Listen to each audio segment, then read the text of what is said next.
घर में कौन सा वृक्ष लगाना शुभ होता है और कौन सा वृक्ष लगाना बहुत बड़ा अपशगुन होता है। नमस्कार दोस्तों, स्वयं भगवान श्री कृष्ण ने बताया है कि कौन से वृक्ष घर में लगाने शुभ होते हैं, जिन्हें घर में लगाने से अकाल मृत्यु भी नहीं होती और परिवार में सुख समृद्धि बनी रहती है और घर में माता लक्ष्मी का वास होता है। दोस्तों, आपको बता दें कि जो अमीर लोग होते हैं इन्हीं पौधों को अपने घर में लगाते हैं, तो आप भी इन पौधों को अपने घर में जरूर लगाएं। दोस्तों, एक समय की बात है।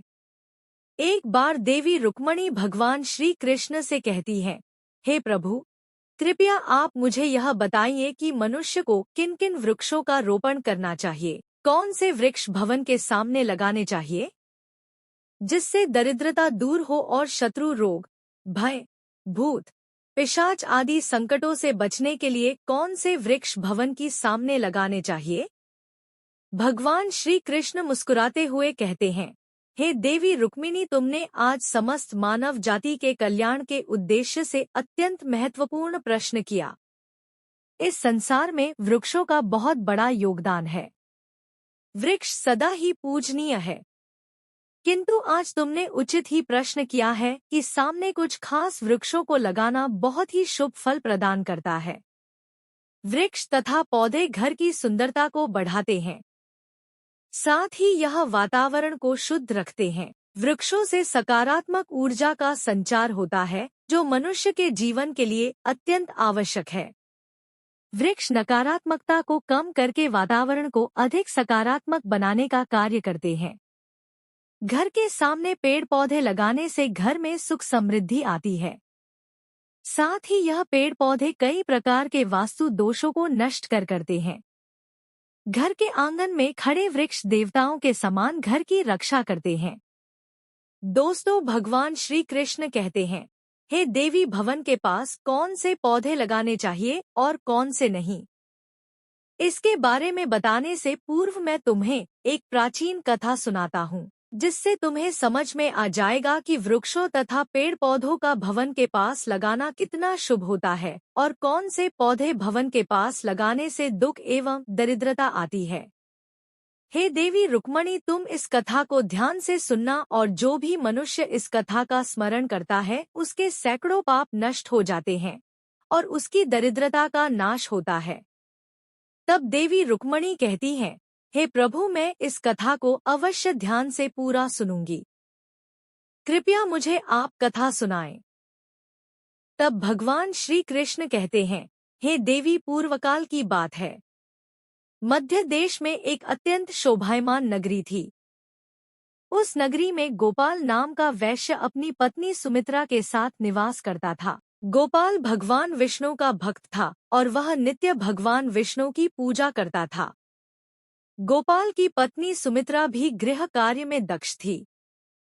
घर में धन धान्य की कोई कमी नहीं थी। भगवान की कृपा से उसके पास सब कुछ था। इस प्रकार से अनेक दिन बीतने के पश्चात गोपाल की जो पत्नी थी, जिसका नाम सुमित्रा था, उसने अपने आंगन में कुछ वृक्षों का रोपण किया और नित्य उन वृक्षों को जल चढ़ाकर उनकी सेवा करने लगी। सुमित्रा को वृक्षारोपण का ज्ञान नहीं था। उसे जो वृक्ष प्रिय लगे उन्हीं वृक्षों का रोपण उसने किया। जो वृक्ष अशुभ होते हैं उन्हीं वृक्षों का रोपण उसने अपने घर के आंगन में कर दिया, जिस कारण से उस वैश्य गोपाल को व्यापार में काफी सारा घाटा होने लगा। उसके घर में रोज कलह होने लगा। पति पत्नी में बार बार वाद विवाद होने लगे। उन दोनों के जीवन में अनेक कठिनाइयां आने लगी और धीरे धीरे गोपाल का सारा व्यापार डूब गया और उसका सारा धन भी नष्ट हो गया। अब गोपाल के पास अनाज भी खरीदने के लिए पैसे नहीं थे। वे भूखे ही रहने लगे, जिससे क्रोधित होकर उसकी पत्नी भी गुस्सा करने लगी। वह अपने पति को कोई काम करने के लिए कहती। फिर गोपाल काम मांगने के लिए गांव में घूमने लगा, लेकिन उसे कहीं पर भी काम नहीं मिलता था। उसने आकर अपनी पत्नी से कहा, हे भद्रे, मुझे तो कोई भी काम नहीं दे रहा है। अब मैं कहाँ पर काम खोजने जाऊं? दोनों ही पूरी तरह से उदास हो गए थे। दोनों के पास कोई उद्योग करने के लिए कुछ नहीं था। गोपाल ने अपनी पत्नी के सारे गहने भी बेच डाले और जो कुछ भी धन मिला उसी से पेट भर लिया। इस प्रकार अशुभ वृक्ष लगाने के कारण दोनों के ही जीवन में घोर दरिद्रता और संकट आने लगे, किंतु वे दोनों ही बात को नहीं जानते थे। भगवान विष्णु और देवी लक्ष्मी बैकुंठ लोक से अपने भक्तों की इस दुर्दशा को देख रहे थे। तब देवी लक्ष्मी ने भगवान विष्णु से कहा, हे प्रभु, क्या आप अपने भक्तों की सहायता नहीं करेंगे? गोपाल आपका बड़ा भक्त है, वह नित्य आपकी पूजा आराधना करता है। तब भगवान विष्णु कहते हैं, हे देवी, मैं अवश्य ही गोपाल की सहायता करूंगा, किंतु उससे पहले मुझे उसकी परीक्षा लेनी होगी। इसीलिए मैं स्वयं उसके घर पर जाकर उसकी परीक्षा लेता हूँ। भगवान विष्णु एक साधु का वेश धारण करते हैं और पृथ्वी लोक पर प्रकट होते हैं। साधु रूपी भगवान विष्णु गोपाल के द्वार पर जाते हैं और याचना करने लगते हैं। तब द्वार पर आए हुए साधु को देखकर गोपाल उन्हें प्रणाम करता है और कहता है, हे साधु महाराज, पधारिए, इस गरीब के घर में आपका स्वागत है। मैं आपकी किस प्रकार से सहायता कर सकता हूँ? साधु रूपी भगवान विष्णु कहने लगते हैं, हे महोदय, मैं तीर्थ यात्रा पर निकला हूँ, विश्राम करने के लिए कोई जगह खोज रहा हूँ। यदि आपको कोई कष्ट ना हो तो मुझे अपने घर में स्थान दे दो। मैं अनेक दिनों से भूखा हूँ, कुछ भोजन भी प्राप्त हो जाए तो बड़ी कृपा होगी। साधु महाराज के ऐसे वचन सुनकर गोपाल कहने लगा, हे साधु महात्मा, आप अवश्य ही कोई पुण्य आत्मा दिखाई पड़ते हैं। आपके मुखमंडल पर बहुत तेज है। आपकी सेवा करने का मुझे सौभाग्य मिल रहा है। आपकी सेवा करके मुझे बड़ा आनंद मिलेगा। कृपया आप घर के भीतर चलिए। फिर वह साधु महाराज और गोपाल के घर के भीतर जाते हैं और विश्राम करने लगते हैं। गोपाल उन साधु महाराज की बड़ी सेवा करता है, किंतु उसके पास अन्न का एक दाना नहीं होता है। तो वह अपनी पत्नी से कहता है, हे प्रिय, घर पर जो साधु महात्मा आए हैं वे बड़े पुण्यवान दिखाई पड़ रहे हैं। हमें उनके भोजन के लिए कुछ उपाय करना चाहिए। मैं गांव में जाकर किसी से थोड़ा सा धन मांग कर लाता हूँ। इतना कहकर वह गोपाल गांव में एक सेठ के घर पर जाता है और उस सेठ से थोड़ा सा धन देने की विनती करता है, किंतु वह सेठ उस गोपाल वैश्य को धन देने से इनकार करता है और कहता है, तुम्हारे पास तो फूटी कौड़ी नहीं है, तुम मेरा धन कैसे वापस करोगे? तब गोपाल कहता है, हे सेठ, कृपा करके आप मुझे थोड़ा सा धन दे दीजिए, मैं जल्दी ही आपको लौटा दूंगा। यदि मैं धन नहीं लौटा पाया तो आप मेरा घर ले लीजिएगा। गोपाल की बात सुनकर सेठ को उस पर थोड़ी दया आती है और वह उसे धन देते हुए कहता है, हे वैश्य, यदि तुमने धन नहीं लौटाया तो तुम स्वयं ही मुझे अपना घर सौंप देना। तब वह वैश्य गोपाल कहता है, हे सेठ, मैं वचन देता हूँ कि यदि मैंने धन नहीं लौटाया तो मैं आपको मेरा घर सौंप दूंगा। गोपाल उस सेठ से धन लेकर बाजार से दूध, चावल, सब्जी, आटा, शक्कर आदि खरीद लेता है और लौटकर अपने घर आ जाता है। फिर वह अपनी पत्नी से कहता है, हे प्रिय, तुम उन साधु महात्मा के लिए भोजन बनाओ। फिर गोपाल की पत्नी सुमित्रा भोजन बनाती है और उन साधु महात्मा को भोजन परोस देती है। इस प्रकार गोपाल की भक्ति और निष्ठा को देखकर वे साधु महाराज बहुत प्रसन्न हो जाते हैं। भोजन हो जाने के पश्चात वे जाते जाते गोपाल से कहते हैं, हे वैश्य, मैं तुम्हारी भक्ति और आदर सम्मान से अत्यंत प्रसन्न हूँ। तुम्हारी जो भी कामना है मुझे बताओ, मैं अवश्य पूरी करूँगा। तब गोपाल कहता है, हे महात्मा, आपका आशीर्वाद ही हमारे लिए सब कुछ है, किंतु मैं आपसे यह जानना चाहता हूँ कि किस पाप के कारण मुझे दरिद्रता का दुख भोगना पड़ रहा है। हमने तो भगवान विष्णु की भक्ति की है, फिर हमारे जीवन में दरिद्रता क्यों आई है? इसका क्या कारण है और इस दरिद्रता को दूर करने के लिए मुझे क्या क्या उपाय करना चाहिए? तब वह साधु महात्मा कहते हैं, हे वैश्य, मैं जब तुम्हारे द्वार पर आ गया था तभी मुझे यह तो हो गया था कि तुम्हारे जीवन में घोर दरिद्रता और संकट आए हुए हैं, क्योंकि तुम्हारे भवन के सामने जो वृक्ष है वही तुम्हारी दरिद्रता का कारण है। इसीलिए तुम इन वृक्षों को हटाकर उनके स्थान पर शुभ पौधों का रोपण करो। तुम्हारी पत्नी ने तुम्हारे भवन के सामने जिन वृक्षों का रोपण किया है वे अशुभ वृक्ष हैं। उन्हीं के कारण तुम्हारी ऐसी दुर्दशा हुई है। तब गोपाल कहता है, हे महात्मा, कृपा करके मुझे बताइए कि घर के सामने कौन से वृक्ष लगाने चाहिए जिससे घर में सुख समृद्धि हो और कौन से वृक्ष नहीं लगाने चाहिए। कृपा करके आप मुझे विस्तार से समझाइए, मैं आपका बड़ा आभारी रहूंगा। फिर वह साधु महात्मा कहते हैं, हे वैश्य, ठीक है, अब मैं तुम्हें उन शुभ वृक्षों के विषय में बताता हूँ जिन्हें घर के पास लगाने से शुभ फलों की प्राप्ति होती है। इसीलिए तुम ध्यानपूर्वक सुनो।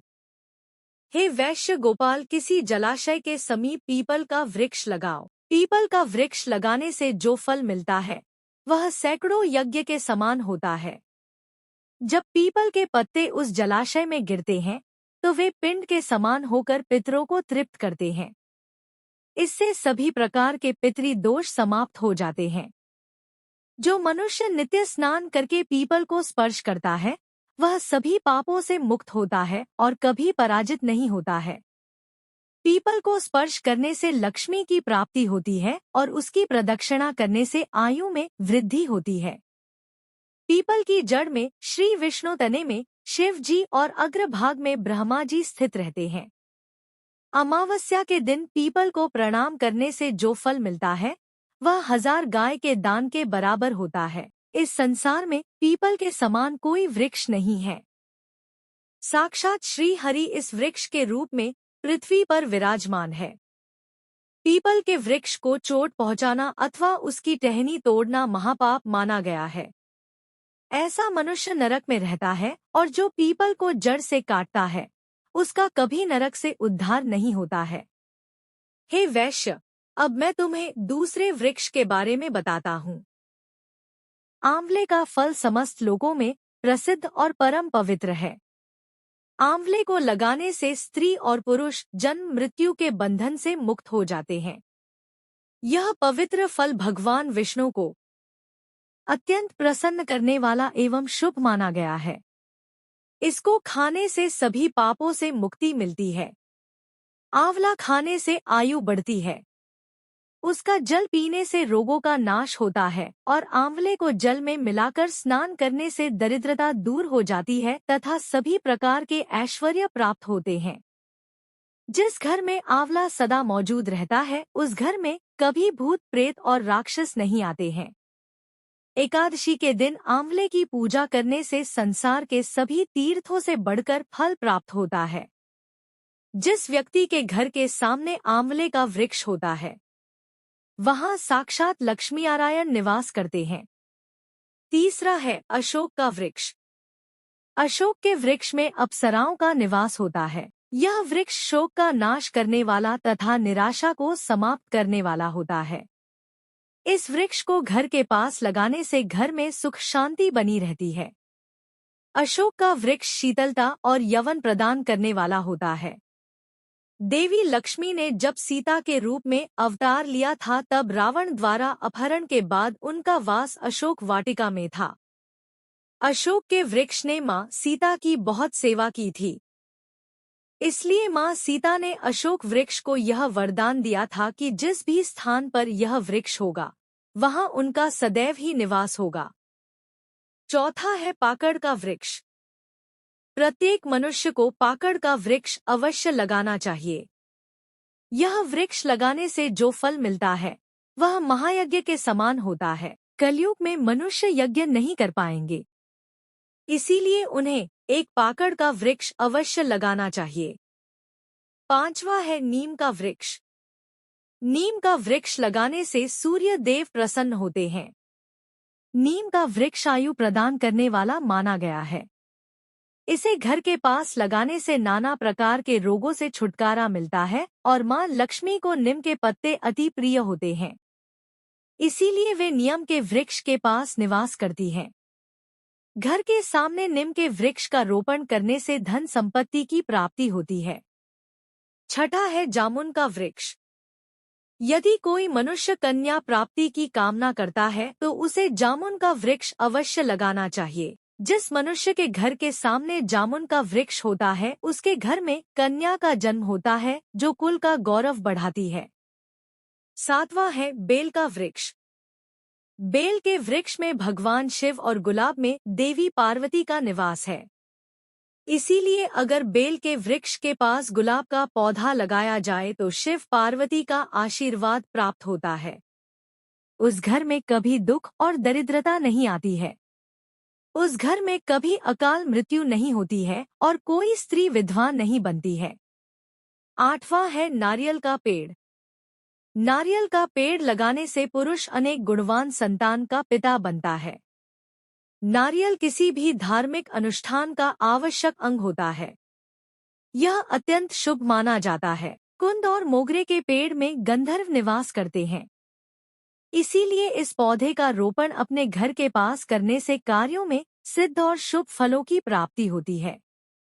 खासकर कला के क्षेत्र में काम करने वाले लोगों को यह पौधा अवश्य लगाना चाहिए। यदि किसी मनुष्य को चोर और लुटेरों का भय सता रहा है तो उसे अपने घर के पास कीकर का वृक्ष जरूर लगाना चाहिए। यह वृक्ष चोर लुटेरों को भयभीत करता है और घर की रक्षा करता है। हल्के वृक्ष पुण्य और लक्ष्मी प्रदान करते हैं। इन वृक्षों का रोपण करने से दुख और दरिद्रता समाप्त हो जाती है। घर की उत्तर दिशा में 5 कनक चंपा का पौधा लगाया जाए तो धन में वृद्धि होती है। केले का पेड़ भी बहुत शुभ होता है और यह घर में सुख, समृद्धि और खुशहाली लाता है। केले के पेड़ में भगवान विष्णु का वास होता है। इसलिए घर में केले का पेड़ होने से घर में धन की कमी नहीं होती है। हर श्रृंगार के पौधे को पारिजात भी कहा जाता है। इस पौधे की उत्पत्ति समुद्र मंथन के समय हुई थी और देवी लक्ष्मी भी समुद्र मंथन से ही प्रकट हुई थी। इसीलिए पारिजात के पौधे का बहुत अधिक महत्व है। यदि इस पौधे को अपने घर पर लगाते हैं तो आपको मां लक्ष्मी की विशेष कृपा प्राप्त होगी। घर के आंगन में नारियल का पेड़ होने से उस घर में हमेशा शुभता बनी रहती है और उस घर के सदस्यों का समाज में बहुत मान सम्मान होता है। सुंदर पत्नी की कामना करने वाले मनुष्य को अनार का वृक्ष लगाना चाहिए। जो मनुष्य सुंदर, सुशील और सौभाग्यशाली पत्नी की कामना करता है उसे अपने घर के आंगन में या पास में अनार का वृक्ष अवश्य लगाना चाहिए। अनार का वृक्ष न केवल स्वास्थ्यवर्धक फल प्रदान करता है बल्कि इसे शुभता और सौंदर्य का प्रतीक माना गया है। अनार का वृक्ष अपने लाल फूलों और फलों के कारण सकारात्मक ऊर्जा का संचार करता है। इस वृक्ष को देवी लक्ष्मी का प्रतीक भी माना गया है और इसकी उपस्थिति घर में धन, समृद्धि और पारिवारिक सौहार्द को बढ़ाती है। अनार के फल का सेवन करने से शरीर स्वस्थ और कांतिमय होता है। पलाश का पेड़ ब्रह्मा तेज प्रदान करता है, इसीलिए इसका रोपण अवश्य करना चाहिए। पलाश को धर्म का वृक्ष कहा जाता है। इसे भगवान ब्रह्मा और अग्नि का प्रतीक माना गया है। इसके लाल फूल ऊर्जा, शक्ति और उत्साह के प्रतीक हैं। पलाश का वृक्ष व्यक्ति को आध्यात्मिक उन्नति प्रदान करता है। यह साधना और तपस्या में सहायता करता है और व्यक्ति के भीतर ब्रह्मा ऊर्जा का प्रवाह बढ़ाता है। पलाश की लकड़ी और पत्ते यज्ञ और पूजा में उपयोग किए जाते हैं। इनसे निर्मित संविधा अग्नि को प्रज्वलित करती है और वातावरण को पवित्र बनाती है। वंश वृद्धि और संतान प्राप्ति की कामना करने वाले मनुष्य को अशोक का वृक्ष अवश्य लगाना चाहिए। अगर मनुष्य किसी बीमारी से पीड़ित है तो उसे सहजन का वृक्ष लगाना चाहिए। सहजन का वृक्ष लगाने से बड़े बड़े रोग नष्ट हो जाते हैं। यह वृक्ष आरोग्य प्रदान करने वाला होता है। अब हम आपको बताते हैं कि कौन से वृक्ष घर के सामने नहीं लगाना चाहिए। पहला है मरुस्थलीय पौधे। मरुस्थलीय पौधों के कांटे उनके आसपास नकारात्मक ऊर्जा का संचार करते हैं। यह पौधे घर में मानसिक तनाव, झगड़े और अशांति का कारण बन सकते हैं। घर के भीतर कांटेदार पौधों का रोपण वास्तु दोष उत्पन्न करता है। इससे घर के सदस्यों को आर्थिक तंगी, स्वास्थ्य समस्याएं और पारिवारिक कलह का सामना करना पड़ सकता है। मनुष्य को कभी भी ताड़ का वृक्ष नहीं लगाना चाहिए। ताड़ का वृक्ष संतान का नाश करने वाला होता है। जिस घर के पास ताड़ का वृक्ष होता है, उस घर की संतानों की कभी उन्नति नहीं होती है। मनुष्य को कभी भी अपने घर के पास भेड़ा का वृक्ष नहीं लगाना चाहिए। इस वृक्ष पर भूत का वास होता है। जो मनुष्य भेड़ा का वृक्ष लगाता है, वह भूत बन जाता है। इसके नीचे बैठकर कभी पूजा पाठ भी नहीं करना चाहिए। घर में कभी भी ऐसे पौधे नहीं लगाने चाहिए जिनको काटने या तोड़ने पर दूध निकलता हो। घर के सामने कभी भी बबूल का पेड़ नहीं लगाना चाहिए। इसे लगाने से विपत्ति आती है।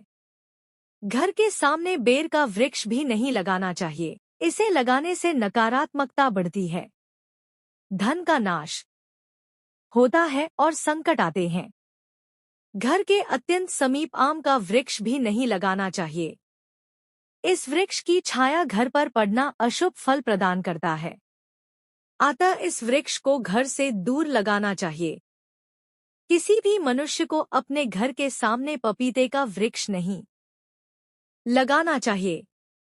इस वृक्ष को लगाने से धन का नाश होता है और दरिद्रता आती है। अगर पीपल का वृक्ष भवन की पूर्व दिशा में हो तो घर में निर्धनता व्याप प्राप्त हो सकती है। वट वृक्ष घर की पश्चिम दिशा में हो तो घर में शोक का वातावरण रहता है। दक्षिण दिशा में तुलसी का पौधा हो तो संतान को पीड़ा सहन करनी पड़ती है। किसी भी मृत वृक्ष की छाया घर पर पड़ती है तो यह मृत्यु सूचक होती है। मृत वृक्ष को तुरंत उखाड़ देना चाहिए।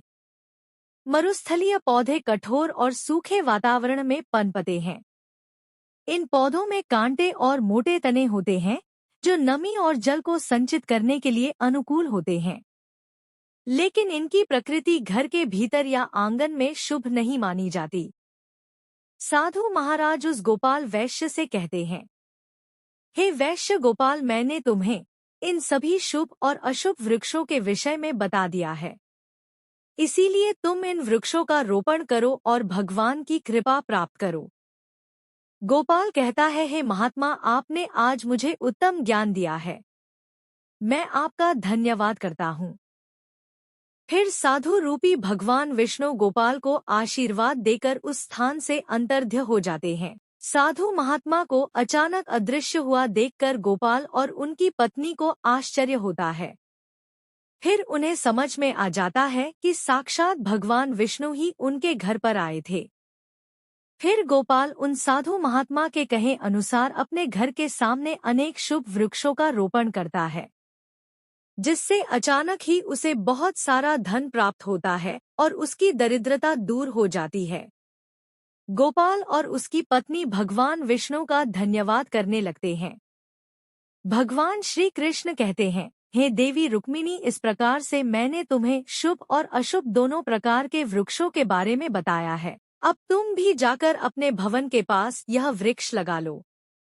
तभी आपका लाभ हो पाएगा, तभी आपका काम बन पाएगा और जिंदगी इतनी शानदार हो जाएगी कि आपने सपने में भी नहीं सोचा होगा। दोस्तों, उम्मीद है मुझे आज की वीडियो आपको अच्छी लगी होगी। यह तमाम जानकारी जन रुचि को ध्यान में रखकर दी जा रही है। ज्योतिष और धर्म के उपाय व सलाहों को अपनी आस्था और विश्वास के आधार पर आजमाएं। वीडियो का उद्देश्य आपको बेहतर सलाह देना मात्र है। इस संदर्भ में हम किसी प्रकार का दावा नहीं करते हैं। दोस्तों, अगर आपको हमारी यह जानकारी अच्छी लगी हो तो वीडियो को एक लाइक जरूर करें और अपने दोस्तों के साथ शेयर करें और रानी वाइस चैनल को सब्सक्राइब करना ना भूलें ताकि आप। धन्यवाद। जय श्री राम।